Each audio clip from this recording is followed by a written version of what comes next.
Hey, what is up guys? Welcome back to another episode. Today we're going to be doing an interesting video here. It's a bit different than a lot of the usual videos I'm doing, and as you guys already know by the title and the thumbnail, this is a tier list video, so it's going to be pretty interesting to see my different opinions on this, because we are going to be ranking the Konoha 11, well technically 12 because Sasuke defected, meaning he was no longer a member of the Konoha 11.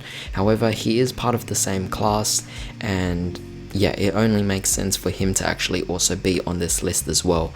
However, with that being said, we are ranking all of these members up until the end of the OG series, meaning we're not including anything from Shippuden, we're also not including anything from the fillers as well. It's just purely their strength in terms of the OG series for the canon part of it.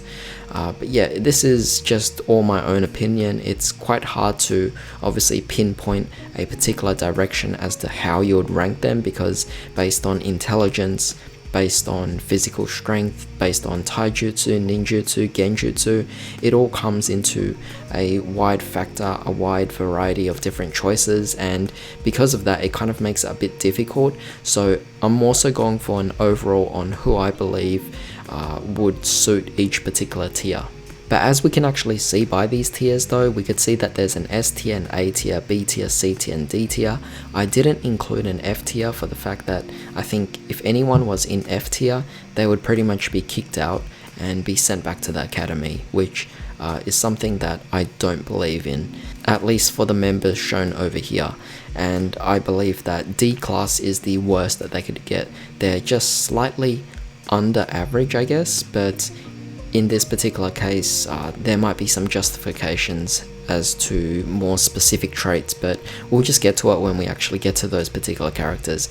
However, I'm going to start off with, I guess, Team 8 on the left, and then move on to Team 10, and then Team 7, and then Team Guy, and I think that would be a pretty interesting thing to go with. So we'll note down their different feats, we'll also consider their personalities and how that might play a part in their ability to fight as well, and we'll just see how we go. So we have the different tiers. S tier is pretty much a tier that is suitable for anyone who is qualified to go into perhaps a Chunin or even higher level than that, and for anyone in A tier, they're pretty much the best among the genin. We have B tier, someone who is slightly above average but not the best. We have C tier, which is dead on just average, and then we have D tier. They're slightly under average, but they might have talents in other areas that allow them to be part of the Konoha 11 in terms of just being a valid Chunin or a valid genin in this particular case. And I just felt like anything below a D tier would mean that they would be sent back to the academy, and I don't think any of the members deserve to be sent back to the academy. They all have their own merits that I think are worth praising. So we're obviously going to start the list off with Team 8 and then move our way along until we reach Team Guy. So without further ado, let's just get started. Firstly, we have Hinata. Hinata is a very interesting situation because with Hinata, she is considered, well, she's part of a very strong clan. The Hyuga clan is known to be one of the strongest clans, pretty much just right behind the Uchiha clan. So for her to already be part of that clan itself, based on genetics, she is already a very strong genin among the Konoha 11. However, the problem with her is that she wasn't actually a talented shinobi in that sense, because she wasn't even able to keep up with Hanabi. She was pretty much just condemned by her father for a majority of her childhood, I guess, and we even see that there are other members like Neji who are considered genius even among the Hyuga as well. So with Hinata, she kind of has quite a few things holding her back, being that she's just not as gifted as any of her other siblings or cousins and everything like that. We also have to consider the fact that she is also very kind-hearted in terms of her personality, which kind of holds her back in the sense of battle, meaning she might not be able to go full all out in an actual battle because of the fact that unless the stakes were really raised to the limits, she wouldn't be able to put herself out there. And even then, she would end up hesitating too much, so it kind of drags her down. So in this case, I think it might be fair to actually just put her in B tier. She is good, but I think there's just several things that hold her back from being able to go all out and utilize her full abilities. And we have to consider the personalities because it's definitely quite important. However, moving on along the list, we actually have Shino over here. Shino is a rare exception because for him, he actually uses his intellect, and he is considered one of the more academically driven characters within the Konoha 11. He actually does take studies seriously, so if you actually seen flashbacks of academy days, Shino was one of the academy students who are actually more serious about his academic studies. So with that being said, you have to, without a doubt, you have to actually praise him for the fact that he actually is able to use strategy in battle as well, similar to Shikamaru, but obviously not to the same level as Shikamaru because his intellect is obviously not as high. He just more so chooses to be in that intellectual mindset of things. So he goes in the whole strategist route as well. And he also comes from a very special clan, the Aburame clan, where they actually use insects, and yeah, it makes it very interesting as well. So because of that unique trait, it gives him that slight edge. And the two notable battles, particularly for Shino, is the first is against Zaku, where he actually is able to outsmart Zaku and his, the air palms. And you have to keep in mind that Zaku was actually giving both Team 10 and even Sakura quite a bit of trouble during the second stage of the exams. So the fact that Shino was actually able to defeat Zaku, given it was a weakened Zaku after being defeated by Sasuke, it doesn't really matter because we see that he was still able to outsmart Zaku in that situation, and it was definitely a victory that I thought was quite overwhelming given that Shino didn't really come out with too many injuries. The second feat is that he also took on Kankuro and was also to kind of go on a stalemate because of the fact that he ended up getting poisoned. But with that being said, you have to keep in mind that in Shippuden, Kankuro was promoted to a Jonin, which was pretty insane. So seeing that Shino was able to keep up with that kind of skill level, it's definitely very impressive. So for me, I'm actually going to put Shino at A tier for the time being. I think he is definitely a very strong genin, but I don't think it might push him above that into like a Chunin or a higher rank. But at least for the time being, I think A rank is definitely great. He's definitely very underrated. He has valid intellect, and he has a unique clan ability as well. And with the two feats that he actually had, it definitely gives him enough. Obviously, without any further feats throughout the rest of the OG series, it obviously makes it difficult because he wasn't part of the Sasuke retrieval team.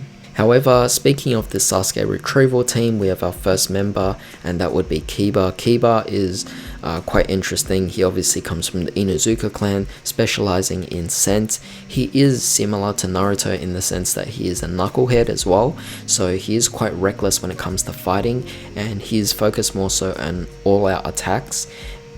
His taijutsu is actually quite impressive, and that's one thing I kind of forgot to mention about Shino, is that Shino is actually not as great in terms of taijutsu. We find that in a particular flashback later on in Shippuden, and yes, while I don't want to mention Shippuden, it was technically part of the OG era part that kind of coincides with it. So with Shino, he lacks in taijutsu, and it makes sense. He obviously uses his insects to fight for him, and he's more so a strategist, so his taijutsu isn't the best, and so he kind of has to compensate for that during battles with different kind of things as well. But yeah, with Kiba, he's definitely more strong on the taijutsu side. He has Fang over Fang. He is also a very fast person. I think a lot of people just don't think that he's as fast, given that you see people like Rock Lee and even Sasuke with the curse mark.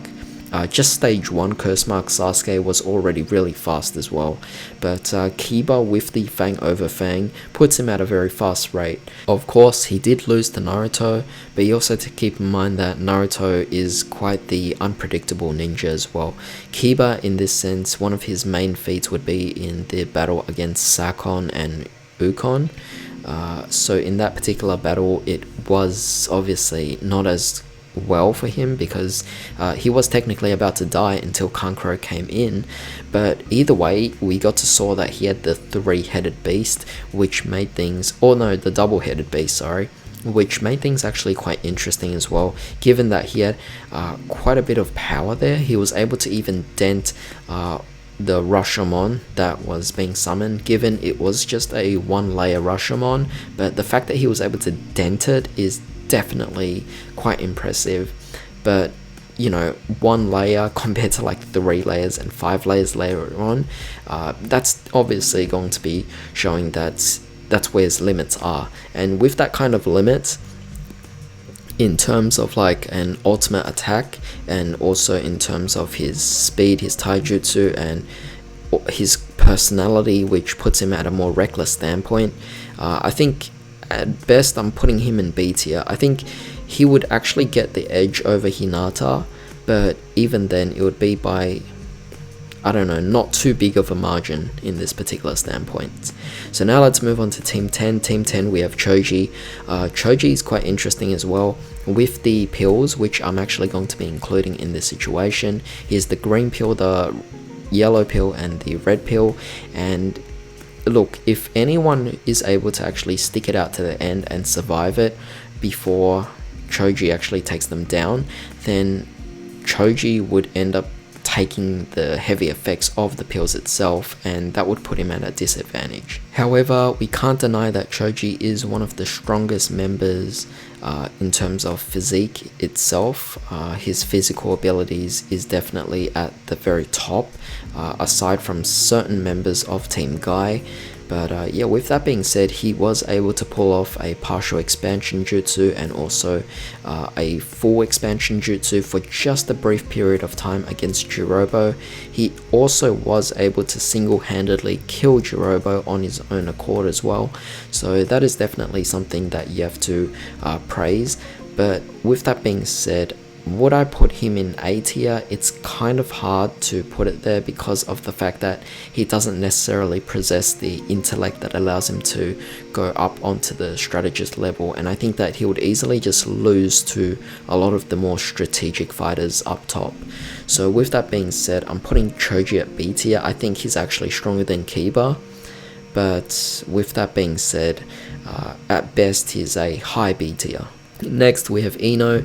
Ino is unfortunately not the strongest. She is really lacking in taijutsu. In fact, the two members I would say that are the weakest in terms of taijutsu would actually be Ino and Sakura. And while their entire fight was actually focused on taijutsu during the Chunin exams, it wasn't necessarily an impressive taijutsu battle. I mean, we've seen way more impressive feats. Even Tenten was better in taijutsu as well. So Ino, in terms of taijutsu, not that great, but she does kind of have that edge in terms of her ability to have the mind transfer jutsu, which is obviously part of the Yamanaka clan. So that kind of gives her an edge, but that's more so a specialty ability that puts her in a valid level as a genin, but nothing else really stands out for her as well. So because of that, and the lack of feats throughout the series, she's just going to go in D tier, unfortunately. However, as a big change of pace here, we have Shikamaru. Shikamaru I'm easily putting up in S tier. He is definitely very viable as a Chunin. He definitely deserves the rank. His intellect is far beyond. I believe this was only exclusive to dub. I don't know if it was actually mentioned in the sub, but Asuma did say that Shikamaru had an IQ of over 200, which means that on intellect alone, he's already far above everyone else. The problem we find with Shikamaru throughout the OG series at least is he couldn't actually manage his chakra, so he had to be saved quite a bit of times. He actually gave up the fight against Tamari. he had to be saved when he was actually chasing down or acting as the decoy against the sound ninja, and then later on he also had to be saved again against Tayuya as well, as he started running out of chakra. So that is definitely a weakness. However, that put aside all those particular weaknesses, I still think that his intellect alone puts him on a much higher standpoint, and if you give him enough time, if you give him full chakra to start off with, I think he should be able to pull things off in a particular battle. And being a Chunin leader is still definitely praiseworthy in this particular situation as well. Not to mention the fact that his shadow possession is also a unique ability for himself, so it definitely puts a good standing for him as an S tier ninja. Next, we move on to Team 7 now. We have Sakura. Sakura, unfortunately, I'm going to have to put on the same level as Ino as well. However, what I will give the edge to Sakura over Ino is the fact that by the end of the series, Sakura was already developing her medical ninjutsu to quite a decent level, enough to the point where she was actually able to revive a fish. So yeah, at that point in time, Ino was just starting to get into medical ninjutsu, so that put Sakura at a much higher lead. And on top of that, we also saw that in the tuning exams as well, Sakura was also the only person actually to be able to do the exam on her own. Of course, we have the exception of Shikamaru, but he's more so just lazy. With Sakura, she was able to actually do the tuning exams, the written part, all by herself. She was also capable of breaking out of Ino's mind transfer, which is definitely impressive. Obviously, everything else is kind of subpar, so for that reason, I'm putting her in D tier, because again, we don't really get to see too many feats. We just know that she has an aptitude for genjutsu, and she's definitely smart enough to take the written exams for the tuning exams. And of course, there's her medical ninjutsu already being highly developed.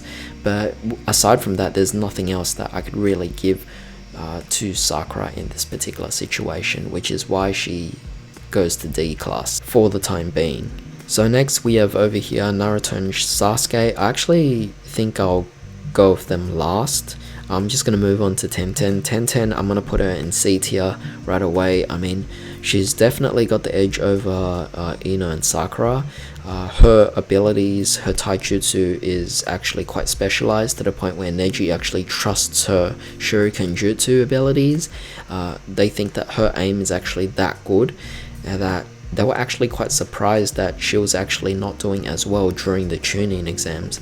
So with that being said, to even be praised by both Lee and Neji, who I think are actually very strong, Tenten would get a C instead of a D. But at the same time, like, she doesn't really have any other feats that put her above C tier.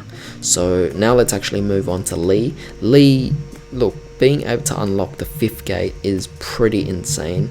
The only problem is that his intellect is not on that level. I mean, yes, the 5th gate allows him to go above and beyond, but aside from that, he only has his taijutsu going for him, and I just think that at best he is an A tier above Shino, but he can't make it into the S tier for the fact that he just doesn't have the tuning qualities just yet, for the fact that he is not a strategist, and without him being a strategist, it kind of leads to that downside a bit. That doesn't make him as strong as anyone who will be put in S tier. Don't misunderstand, with the 5th gate, Lee is definitely quite strong. Now let's move on to Neji. Neji is also a very powerful ninja. I was actually quite finding it difficult to put him between either A tier or S tier, because in this situation I'm thinking like, Neji, if he is even able to touch anyone at all at any point, you immediately just block their chakra, which is really insane. So you definitely don't want to actually get hit by Neji, and the fact that he's also part of Team Guy, which is specializing in taijutsu, it makes him quite a scary member. And you have to keep in mind that among the Sasuke retrieval team, he was considered the strongest among the members. you know, and obviously it's not including physical strength, but as an overall, he was considered the strongest. But I think they were definitely overhyping it a bit. I think Shikamaru still is better in terms of the intellect part of it. And while Neji can actually use his head and is actually also a strategist himself as well, it just doesn't compare to that of Shikamaru. So I'm kind of having difficulty putting him in A or S tier. So this one, it could borderline go to S tier. But for now, I'm going to put him in A tier. And the reason why I'm putting him above Lee is that in every training session, Neji is still able to beat Lee. Now, given Lee hasn't actually gone all out by going to the 5th gate, but regardless, the immediate moment that Neji actually hits Lee at all, that's pretty much it. He blocks off the chakra. Lee wouldn't even be able to unlock the gates. So yeah, with that being said, Neji is quite scary as a genin in the OG series. Moving on here, we have Naruto and Sasuke. I'm actually going to go with Sasuke first, given that Naruto is just the main character. So with Sasuke, I'm going to put him in S tier. The reason why I want to put him in S tier is because of the fact that after the curse mark, Sasuke is just on another level. I mean, Sasuke was already considered to be someone, actually a genius himself, being that he was actually able to be on the top of his class. So he's already instantly above Shino in that regard. Not to mention Sasuke has decent, or actually quite above average taijutsu, which he was actually able to match Lee's taijutsu as well during the Chunin exams against Gaara. And not to mention, he also has his own Sharingan. He could also strategize in a battle, particularly against Tamari, in the sense that he actually wanted to preserve his chakra, so he had to come up with creative options. Then he also has the Chidori as well, and then later on, this guy unlocks the stage 2 curse mark, which puts him at a really high level. So with that being said, I'm putting him in S tier. He might actually be just around the same level as Shikamaru, but honestly, I might even put him higher for the fact that the curse mark is just absolutely scary, and we could see that Shikamaru going up against Tayuya. Shikamaru was actually about to die in that particular battle, so Sasuke easily also an S tier in this situation. And finally, we also have Naruto. I'm putting him in S tier as well. You could actually say that he's weaker than Sasuke for the fact that he did actually lose to Sasuke, and I might actually put him below Shikamaru as well. While Naruto is also strong, being able to tap into the Nine Tails power, it's not something that Naruto could actually do unless he was actually put into that particular high stakes scenario for him to actually be able to tap into the Nine Tails power. But with that being said, Naruto also has access to Gamabunta as well, which is definitely quite powerful. He does still have the Rasengan. The multi-shadow clone jutsu is also something that is quite scary to go up against if you're actually looking at the perspective of you being the opponent themselves. When it comes to a fight against Shikamaru, Naruto is just not up there, because I think if Shikamaru is genuinely focusing on his full strategy and everything, he might actually be able to beat Naruto. And Naruto is just too focused on being a knucklehead in this particular situation. He doesn't start thinking in battle until he actually reaches Shippuden. So for that reason, Naruto, I'm putting him as the 3rd strongest among the Konoha 11. But yeah, that was pretty much it for this particular list. So do you guys actually agree? If you don't, definitely leave down your thoughts on how you would actually rearrange this list. But I think it's definitely okay the way I actually rank things. And I mean, I'm looking at the list right now. It's pretty obvious that Kishimoto wasn't really giving too much attention to the female characters. And yeah, it goes to show, just based off this tier list, kind of makes sense why the female characters would actually be rated at the bottom 4, because of the fact that they were just underutilized in the particular series, so we didn't really get to see too many feats. But that's pretty much it for today's video, so I hope you guys enjoyed this. If you did, definitely drop a like and also share this video, as it would be fun to see a huge discussion on this. But also subscribe for more videos just like this. Oh, and don't worry guys, I'll actually make a new tier list for the Konoha 11, And I'll even include Sai as well in the next one, where I actually rank all of them during the Shippuden arc, or the Shippuden series. But in the meantime, I hope you guys have a great day. This is Enigma, signing out.